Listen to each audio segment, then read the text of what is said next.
Waduh, gila banget nih. Mas Gibran Rakabuming Raka bakal jadi Ma'ruf Amin yang kedua. Itu yang dikatakan oleh sebuah media yang kemudian menyeret namanya Mas Gibran Rakabuming Raka usai disebut dalam survei Litbang Kompas pemerintahnya Pak Prabowo dan juga Mas Gibran ini mendapatkan nilai tinggi.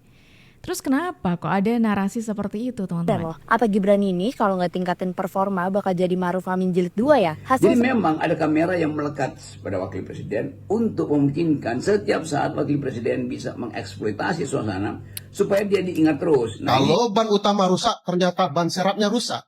Inilah kekonyolan ketatanegaraan ini. Pidato yang menggelegar ini, yang memperlihatkan macan singa ini, di lapangannya nggak kelihatan. Halo teman-teman perspektifku, gimana nih kabar kalian? Semoga baik-baik saja ya dan semoga selalu diberikan kesehatan. Seperti biasanya kalau barengan sama aku di sini, aku mau ngajakin kalian untuk mencari info menarik apa seputar dunia perpolitikan tanah air. Masih menyambung sama informasi di awal tadi teman-teman, memang benar ada media yang mengatakan katanya Mas Gibran ini dibanding-bandingkan sama Pak Prabowo Subianto dan katanya bakal jadi Pak Ma'ruf Amin part 2. Emang kenapa sama Pak Ma'ruf Amin? Itu kan mantan presiden di eranya Pak Joko Widodo kan? Terus kenapa emang? Kinerja Prabowo jauh lebih bagus dibanding Gibran. Apa bakal jadi kayak Ma'ruf Amin? Guys, setelah 100 hari kerja ada penilaian kalau kinerja Prabowo tuh jauh lebih bagus dibandingkan Gibran loh. Apa Gibran ini kalau nggak tingkatin performa bakal jadi Ma'ruf Amin jilid 2 ya? Hasil survei ini disampaikan sama Center of Economics and Law Studies atau CELIOS guys. Bima Yudhistira sebagai direktur eksekutif jelasin, Prabowo dapat rata-rata nilai 5 dari 10. Sedangkan Gibran cuma dapat 3 dari 10. Jadi cukup jauh perbedaan penilaian hasil survei kinerja presiden dan wakilnya ini. Menurut kalian, Gibran kedepannya bakalan bisa kerja maksimal apa enggak nih guys? Aduh, ya ampun. Ini lagi. Narasi ini kok rasa-rasanya sekarang dibalik ya. Dulu itu di awal kalian masih ingat nggak? Ada yang mengatakan Mas Gibran ini mendului Pak Prabowo Subianto. Sudah belusukan sana-sini padahal posisinya sebagai wapres. Nah sekarang dibalik. Katanya Mas Gibran ini tidak lebih bagus dari Pak Prabowo Subianto. Waduh. Ini maunya kalian apa sih guys? Maunya kalian itu apa?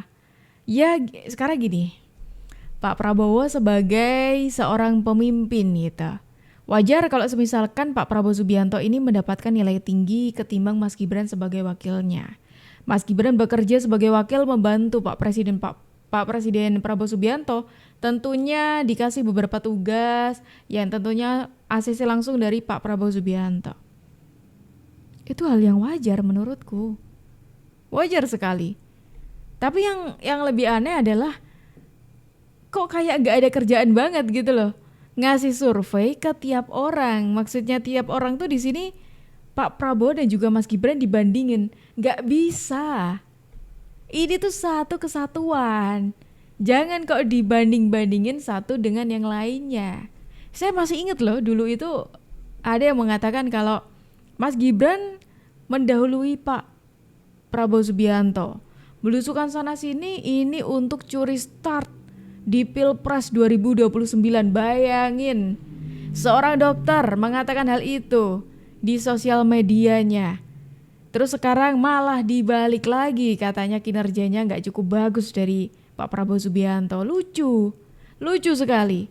Gak sampai di situ aja teman-teman. Ada juga bahkan narasi yang mengatakan katanya Mas Gibran ini hanya sebatas ban serep saja. Mas Gibran ini hanya sebatas apa istilahnya? Kalau bahasa Jawanya itu pupuk bawang aja gitu loh. Cuma imbuhan aja. Gak terlalu penting. Ada yang mengatakan seperti itu. Kalau Mas Gibran kerja maksimal katanya mendahului. Bung Rocky, pembekalan anggota kabinet yang berlangsung di Akademi Militer Magelang kemarin sudah berakhir. Tapi sampai sekarang ini masih jadi perbincangan di kalangan publik. Dan yang paling banyak disoroti dan diperbincangkan itu adalah laporan berbagai media bahwa Wapres Gibran Rakabuming itu lebih dulu meninggalkan komplek Akademi Militer bahkan mendahului presiden. Dan yang mengejutkan ini bukan karena urusan yang urgent, tapi ternyata kemudian wakil presiden ini belusukan ke pasar dan bagi-bagi susu. Ini kan ilmu lama Pak Jokowi yang persis plak-ketiplak kembali dipakai oleh Gibran Rakabuming. Oke, bukankah wakil presiden harus terlibat secara total komprehensif di dalam pembekalan menteri-menteri, karena beliau juga punya potensi untuk menggantikan presiden secara permanen atau secara temporer bila presiden berhalangan. Jadi kurikulum pembekalan itu juga mesti dipahami secara detail bahkan oleh wakil presiden yang setiap saat bisa ada dalam posisi memimpin. Dan itu yang sebetulnya orang menganggap bahwa apa sebetulnya yang dibekalkan pada wakil presiden, supaya dia juga paham bahwa seluruh urusan negara di suatu waktu akan berpindah pada dia dalam keadaan darurat ataupun dalam keadaan normal. Kan itu fungsi penopang atau penunjang dari wakil presiden. Tapi terlihat ya jelas bahwa tidak terbaca fungsi itu pada wakil presiden, dan itu mungkin yang menjelaskan beliau merasa bosan dan atau kurang paham dengan apa yang dibicarakan, lalu memilih untuk pergi dari Akmil, dari Lembah Tidar, dan mencari lembah yang lain yang memungkinkan kamera ada di situ tuh. Kan kita juga bisa lihat bagaimana kamera mungkin tidak lagi menyorot pada wakil presiden, sorotan terutama pada menteri-menteri yang kontroversial di situ tuh, dan wartawan mungkin udah bosen itu wajah itu tuh juga, gestur itu tuh juga, jawaban itu tuh juga. Jadi terlihat bahwa mulai ada kebosanan, semacam rasa nausea, rasa mual secara psikologis kalau kamera itu dihadapkan kepada wakil presiden. Dan wakil presiden juga tahu bahwa dia tetap dalam sorotan isu-isu fufu-fafa, private jet, dinasti segala macam. Mungkin itu mengganggu beliau sehingga memilih untuk pergi dari Magelang lalu mencari sesuatu yang lebih sensasional dengan rakyat, yaitu bagi-bagi hadiah lagi tuh, atau bagi-bagi susu atau apa, buku tulis segala macam tuh. Jadi memang ada kamera yang melekat pada wakil presiden untuk memungkinkan setiap saat wakil presiden bisa mengeksploitasi suasana supaya dia diingat terus. Nah, ini masalah yang menetap sebetulnya, atau mungkin kita anggap kok bisa ya pencitraan itu diwariskan, DNA-nya kok sama gitu kan. Gibran itu ibarat ban serep Pak Prabowo. Mempersiapkan segala kemungkinan yang akan terjadi. Masih untung kalau wakil presiden yang mau dilantik, wakil presiden terpilih, terbukti mengalami masalah ketatanegaraan dan harus kemudian digagalkan untuk dilantik. Karena kita masih selamat nih, presiden terpilih masih ada. Karena ini ban utamanya. Tetapi bolehkah kita mengatakan posisi wakil presiden karena dia ban serap tidak penting? Lebih konyol lagi. Ban serap itu maha penting. Kalau terjadi sesuatu dengan presiden, bagaimana kita akan melanjuti ketatanegaraan kita? Sudah disiapkan ban serap. Makanya dalam kajian ketatanegaraan Bang Karni disebutkan begini. Karena ibunya di Amerika, dia katakan wakil presiden Amerika itu kalau tidak ada tugas memimpin rapat senat, tidak ada tugasnya. Kalau ban serap itu tadi. Tetapi dia maha penting karena ban utama kalau bermasalah, naik dia jadi ban utama. Jadi ban serap pun tidak boleh rusak. Kenapa? Kalau ban utama rusak, ternyata ban serapnya rusak. Inilah kekonyolan ketatanegaraan itu. Jadi ban serap penting. Mari kita lihat, kalau ban serap ternyata terbukti dia rusak, boleh nggak kita pajang dia di tempatnya? Gibran Nah, kan sudah dengar sendiri ya kan, katanya tadi Bung Rocky mengatakan bahwa Mas Gibran ini ya selalu curi-curi pandangan kamera, alias mencari perhatian lewat kamera, katanya seperti itu. Kemudian Bung Ferry ini mengibaratkan ban serep ini penting sebenarnya, cuma seolah-olah mengatakan kalau di sini ada kerusakan di ban serepnya Pak Prabowo Subianto. Konyol sekali, merendahkan Mas Gibran banget gitu loh. Tapi kalau kita bicara soal merendahkan atau soal meremehkan Mas Gibran, bukan cuma di saat ini aja. Bukan saat ketika Mas Gibran ini sudah dilantik saja. Jauh sebelum itu, ketika Mas Gibran pada akhirnya dipublis sebagai wakilnya Pak Prabowo Subianto, ini sudah mendapatkan cacian teman-teman.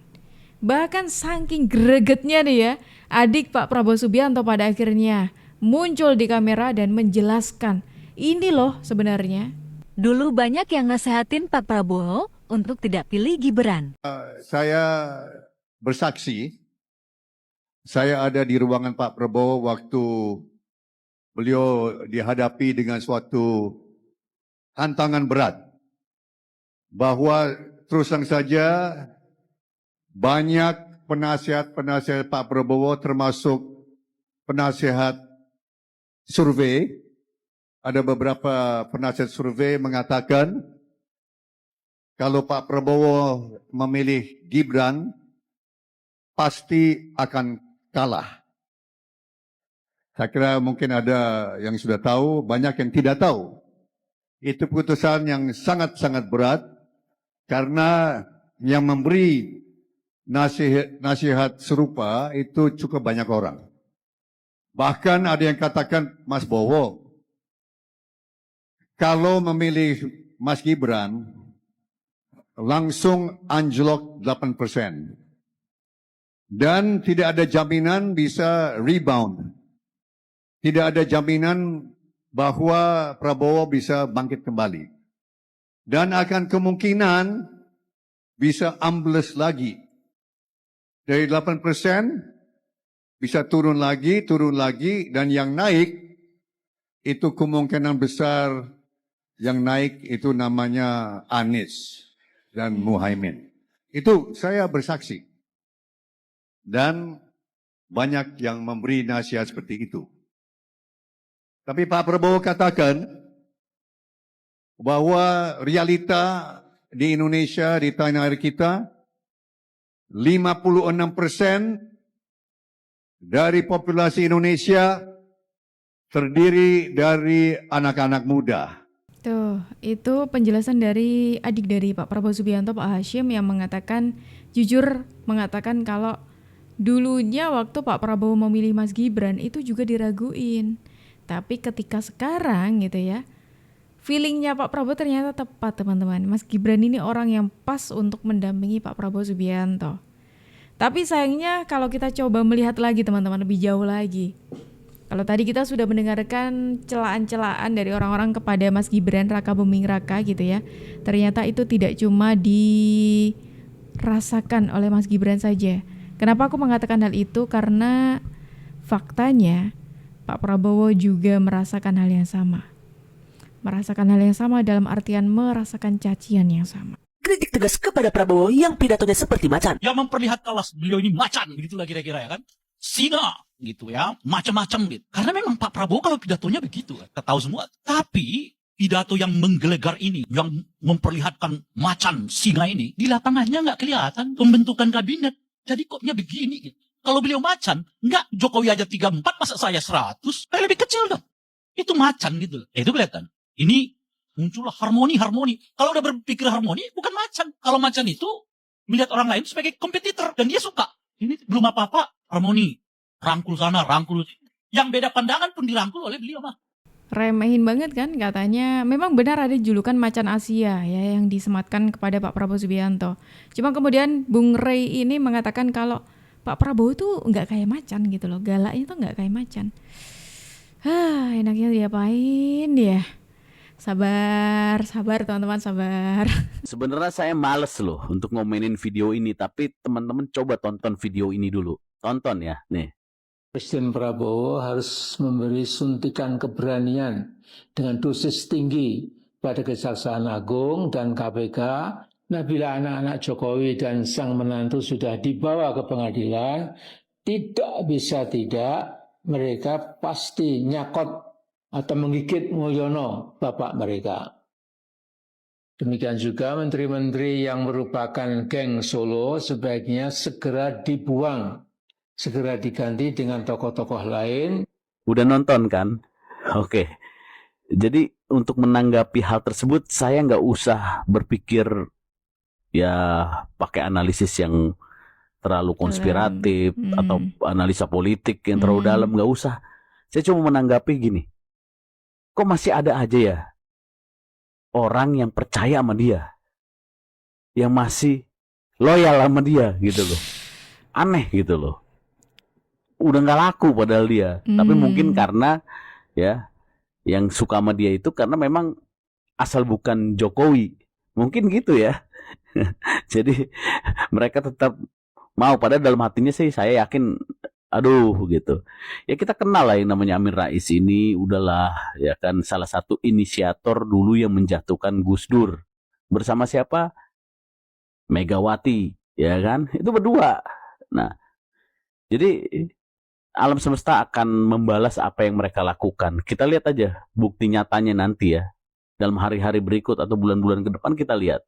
Gibran kabarnya bakal diganti. Terkonfirmasi nih, inilah sosok penggantinya. Waduh, emangnya iya bang? Jadi lagi rame kan isu kalau Gibran Rakabuming bakal diganti gara-gara polemik akun Fufu Fafa. Kabarnya Puan Maharani adalah sosok yang bakal gantiin Gibran. Puan katanya bakal diusulkan bersama calon boneka yang nggak bakal kepilih, lalu diusulkan ke MPR untuk dilantik jadi pengganti Gibran. Selain itu berhembus juga dari anak Abah bahwa harusnya Anies lah yang gantiin Gibran. Karena kalau pilih Anies katanya jadi semacam rekonsiliasi sebagaimana Jokowi ngajak Prabowo di 2019. Nah kalau Mimin bukan cuma isu nih, ini beneran terkonfirmasi soal siapa sosok pengganti Gibran. Bahkan ini bukan hanya bakal diganti, tapi malah udah diganti. Sosok itu tak lain dan tak bukan ialah Teguh Prakosa yang gantiin Gibran jadi wali kota Solo. Apaan sih bang? Ini maksudnya wapres? Iya memang ada isu kayak gitu, katanya Gibran bakal diganti setelah dilantik. Tapi kayaknya cuman isu aja sih yang digulirkan sama barisan sakit hati. Soalnya prosesnya nggak semudah itu. Harus ada alasan kuat mengapa seorang wakil presiden harus diganti. Misalnya karena melakukan pengkhianatan kepada negara, bisa tuh proses impeachment diajukan. Dan mekanismenya pun panjang, melibatkan MPR, DPR, Presiden, hingga Mahkamah Konstitusi. Lalu di dalam prosesnya juga akan sangat politis. Bakal sulit bagi partai-partai pendukungnya menerima pergantian ini. Dan mengganti wapres pun bakal berdampak negatif juga. Misalnya menciptakan persepsi negatif di mata negara-negara lain yang dapat berdampak pada hubungan diplomatik dan kerjasama internasional. Ini pun bisa mempengaruhi kepercayaan mitra dagang dan lembaga-lembaga internasional terhadap stabilitas politik dan ekonomi Indonesia. Oke. Menarik ya teman-teman ya. Memang isu-isu yang berkembang itu luar biasa sekali. Mulai yang dari tadi kita mendengarkan bagaimana ada yang mengatakan Mbak Amin Rais itu mengusulkan sih lebih tepatnya kalau Pak Prabowo Subianto segera mengganti menterinya yang dari Pak Joko Widodo ya, maksudnya yang ada di eranya Pak Joko Widodo. Kemudian ada juga narasi yang mengatakan bahwa Mas Wapres ini bakal segera diganti. Ada-ada aja. Tadi katanya Pak Prabowo bukan macan Asia, kemudian yang diserang lagi Mas Gibran. Pak Jokowi juga turut diserang, tidak mau ketinggalan tuh. Waduh. Ini kira-kira besok siapa lagi nih yang mau diserang? Penasaran juga saya gitu ya. Pak Prabowo masih tetap menjadi dirinya sendiri, gagasannya tidak ada yang berubah dari dahulu. Prabowo masih tetap dirinya sendiri, tidak ada yang berubah dengan Pak Prabowo. Pak Prabowo yang menyampaikan gagasan-gagasan yang kemudian dibukukan menjadi paradoks Indonesia, itu kan sejak tahun 2011 atau 2012. Bahwa kemudian edisi-edisi berikut itu kan pembaharuan angka-angka saja, tetapi gagasannya tidak ada yang berubah. Itu dari sisi gagasan. Yang kedua, tentang penampilan. Pak Prabowo ya begitu, memang sukanya joget. Kan kita tahu di beberapa kesempatan forum-forum internal partainya, Pak Prabowo memang juga sering joget. Selalu ada band lagi kan? Yang ketiga selalu ada band. Terus Pak Prabowo itu kan menyukai orang-orang pintar. Makanya memang di ring satunya beliau itu beliau meletakkan orang-orang pintar yang memang beliau ambil dari bayi beliau. Apa bayinya? Ya Taruna Nusantara. Tuh, sudah dengar kan? Kira-kira gimana nih kalau menurut pendapat komentar dari kalian semuanya teman-teman? Yuk langsung aja tulis pendapat kalian di kolom komentar dan terima kasih banyak karena kalian sudah menemani aku dari awal sampai akhir. Aku Jup pamit undur diri, sampai jumpa dan terima kasih. Jangan lupa di subscribe ya.